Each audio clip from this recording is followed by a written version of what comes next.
नमस्कार, मैं GRS news के लिए गिरीश सिका। आज के इस ब्लॉग में मैं बात करूंगा योगी आदित्यनाथ की और उनकी उन रणनीतियों की जिन्होंने न सिर्फ पूरी भारतीय जनता पार्टी को,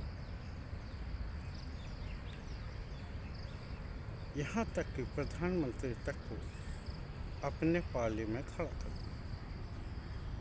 बटोगे तो कटोगे के नारे को लेकर जारी अभियान अब झारखंड तक पहुंच गया। आज योगी आदित्यनाथ झारखंड में थे और उन्होंने वहाँ बदलती डेमोग्राफी घुसपैठिया के अलावा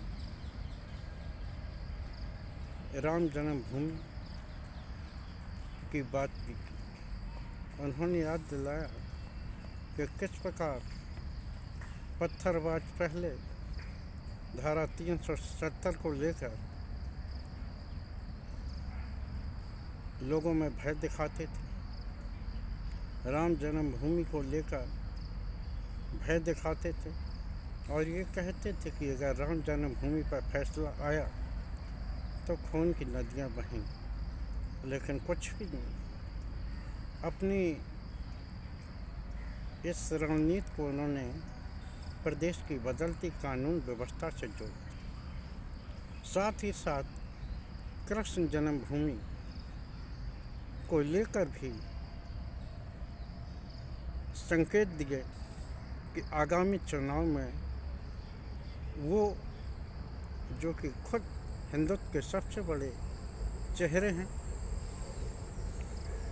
अब कृष्ण जन्मभूमि आंदोलन की ओर बढ़ेंगे। उन्होंने कहा कि राम जन्मभूमि मात्र एक शुरुआत थी और अब कृष्ण जन्मभूमि को मुक्त कराने के लिए इस ओर बढ़ा जाए। आज उन्होंने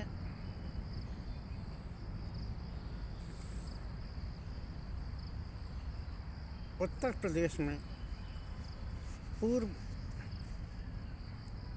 से चली आ रही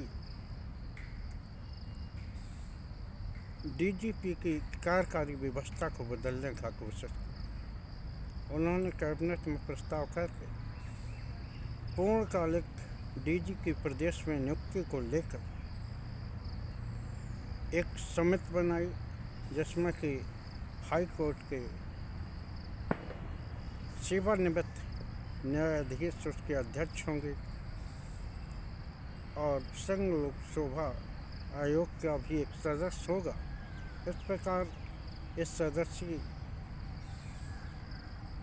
व्यवस्था से ये माना जा रहा है कि योगी आदित्यनाथ ने दिल्ली के दबाव से उबरने की कोशिश की। आप सभी लोग जानते हैं 2021 के बाद से उत्तर प्रदेश को पूर्णकालिक डीजीपी नहीं है और केवल कार्यकारी डीजीपी के सहारे काम चलाया जा रहा है। उन्होंने एक नियम बनाया कि डीजीपी का कार्यकाल 2 साल तक का होगा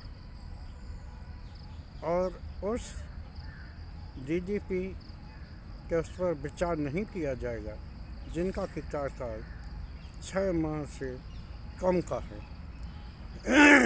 यानी कि 6 माह से अधिक सेवानिवृत्त की वो रखने वाले ही इस अर्हता में पात्र होंगे और डीजीपी की कार्यकाल को अधिकतम 2 साल तक ही रख पाया जाए। यानी कि अब यह माना जाए जो अभी तक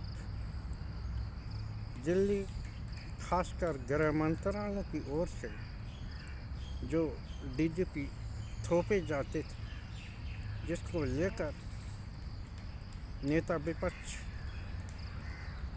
समाजवादी सुप्रीमो अखिलेश यादव योगी सरकार पर तंज कसा करते थे कि जिस प्रदेश में अपना डीजीपी नहीं है और उस सरकार को डीजीपी चुनने का अधिकार नहीं है, वो सरकार किस प्रकार से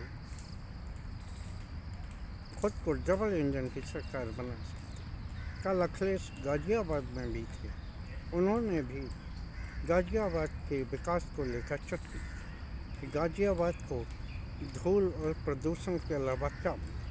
उन्होंने कहा कि लखनऊ का इंजन यहाँ तक आते आते हाँफ जाता है और दिल्ली का इंजन यहाँ कभी आता है।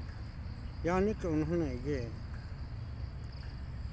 संदेश देने की कोशिश की कि अब की बार समाजवादी पार्टी और पीडीए का गठबंधन भारतीय जनता पार्टी सरकार को उनके गढ़ गाजियाबाद में भी हराने का काम करे।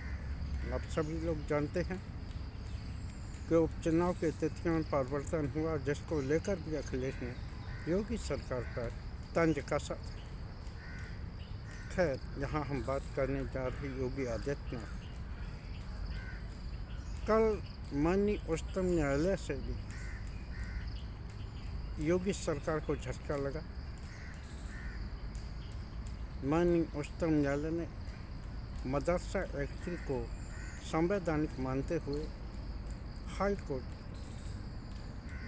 प्रदेश सरकार के उस फैसले को, यानी कि हाई कोर्ट के फैसले को पलटने का काम किया, जिसके तहत प्रदेश के 16,000 मदरसों पर बंद होने की तलवार लटक गई।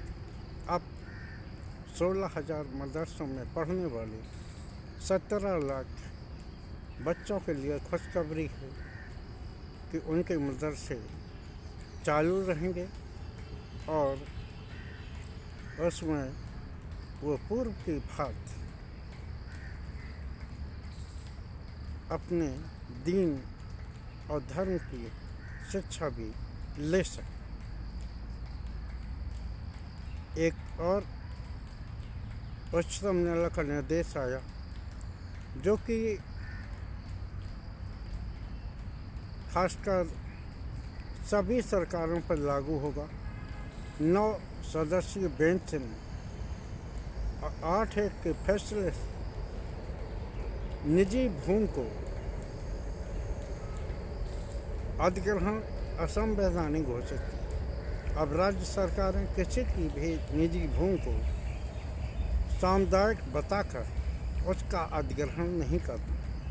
हालांकि उन्होंने कुछ समाज उपयोगी काम के लिए सरकारों को छूट दी है, लेकिन उन्होंने स्पष्ट किया है कि निजी भूमि किसी भी दशा में सामुदायिक नहीं हो सकती। इस तरह से ये जो फैसला आया है, उत्तर प्रदेश सरकार या यूँ कह लीजिए विभिन्न सरकारें पूंजीपतियों के समर्थन में किस प्रकार निजी भूमि पर ज़बरदस्ती बुलडोजर चला के कब्जा कर लेती थी, वहाँ विकास कार्य करा देती थी। हो सकता है कि इस निर्देश से निश्चित तौर पर उन किसानों को, जो कि सोनीपत जिले के गोहना में कल एक वीडियो आया जिसमें कि एक निजी कंपनी की पाइपलाइन को बिछाने के लिए किसानों के खेतों में, निजी खेतों में बुलडोजर चलाया जा रहा था। वैसे ये गलत है। किसान को सहमत के आधार पर या भूमि अधिग्रहण की जो धारा पहले थी, किसी भी उद्योग लगाने से पहले वो क्षेत्र के कम से कम 70 या 80% लोगों को राजी करने का बात थी, जिसको कि कालांतर में सरकार ने बदल दिया। और कल इस वीडियो में देखा गया कि किस प्रकार हरियाणा पुलिस उन किसानों को पकड़कर थाने में ले गई और उन्हें रोक कर रखा ताकि निजी कंपनी की पाइपलाइन उनके खेतों में बेचती रही। निश्चित तौर पर अगर ये माना जाए तो ये माननीय उच्चतम न्यायालय के निर्देश का उल्लंघन हो।